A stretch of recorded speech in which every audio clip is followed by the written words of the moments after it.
perpanjangan pemberian bantuan sosial sampai Juni 2024 diputus secara sepihak oleh Presiden Joko Widodo tanpa persetujuan DPR, melanggar konstitusi dan sejumlah undang-undang. Pertama adalah pemberian bantuan sosial secara sepihak oleh Presiden Joko Widodo dalam rapat Kabinet 6 November 2023 tanpa persetujuan DPR dan tidak ditetapkan dengan undang-undang, melanggar pasal 23 Undang-Undang Dasar.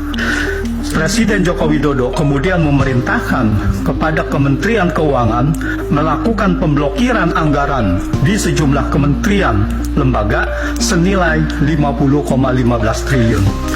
Erlangga Hartarto mengaku pemblokiran anggaran di sejumlah kementerian lembaga untuk anggaran bantuan sosial. Pemberian bantuan sosial sepihak oleh Presiden Joko Widodo tanpa persetujuan DPR dan tidak ditetapkan dengan undang-undang juga melanggar pasal 1 angka 7,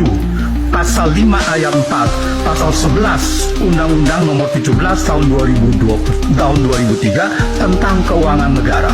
Menurut pasal 34 Undang-Undang Keuangan Negara, setiap pihak termasuk Presiden yang terbukti melakukan penyimpangan kebijakan yang telah ditetapkan dalam Undang-Undang tentang APBN diancam dengan pidana penjara dan denda sesuai dengan ketentuan undang-undang. Penyimpangan kebijakan APBN 2024 dengan memperpanjang bantuan sosial tanpa persetujuan DPR, tanpa ditetapkan dengan undang-undang, masuk kategori tindak pidana korupsi seperti dimaksud pasal 3 ayat 1 Undang-Undang nomor 31 tahun 1099 tentang pemberantasan tindak pidana korupsi yang berbunyi, setiap orang yang dengan tujuan menguntungkan diri sendiri atau orang lain atau suatu korporasi menyalahgunakan kewenangan, kesempatan atau sarana yang ada padanya karena jabatan dan kedudukan yang dapat merugikan keuangan negara dan atau perekonomian negara dipidana dengan pidana penjara seumur hidup atau pidana penjara paling singkat 1 tahun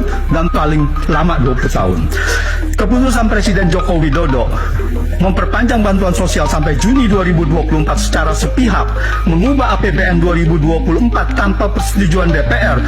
tidak ditetapkan dengan undang-undang, dan perintah pemblokiran anggaran kementerian lembaga yang sudah disetujui DPR dalam Undang-Undang APBN tahun anggaran 2024 merupakan bentuk nyata penyalahgunaan wewenang jabatan Presiden dengan tujuan menguntungkan Gibran.